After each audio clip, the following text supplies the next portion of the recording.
دا په خوست ولایت کې د افغان اتلانو د نړیوال کپ نیمه پایلوبې ته د زرګونو خلکو د خوشحالۍ شعارونه دي.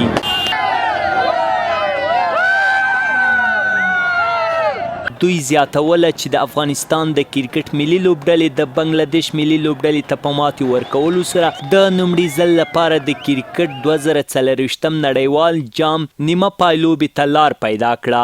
دغه راز دوی افغان ملي ټیم د زیات قوت درلودونکی یاد کړل او په ورته وخت کې هیله مندي ښکاره کړه چې د کریکټ شل اوریزو سیالیو پایلوبې ته لار عمومي. ټول افغانانو ته مبارکي وایم. زه د خوښۍ نه په خپله جامو کې نه ځایږم. ټول هېواد ته مبارکي ځکه ډېره غټه بریا وه. د اسټرالیا په وړاندې او د پاکستان په وړاندې دوه ټیمونه پاتې دي، یو ساوت افریقا او بل هند. الله پروردګار دعا وکړي چې دا دواړه مات کړي انشاءالله. ګډ لک.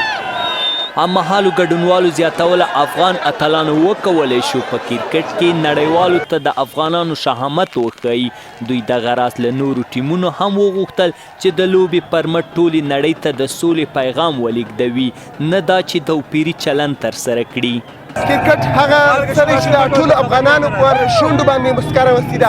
دا نه یوازې د خوستوالو دپاره بلکې د ټول افغانستان دپاره د یو ویاړ خبره ده. او د کرکټ بورډ څخه مو غوښتنې هم دغه دي چې خوستوال نه یوازې د کرکټ په داسې ملي پروژو ته هم ژمن دي او خوستوال غواړي چې یو مختصره یعنې یو په ښه شان سره یو لوبغالی ولري د کرکټ.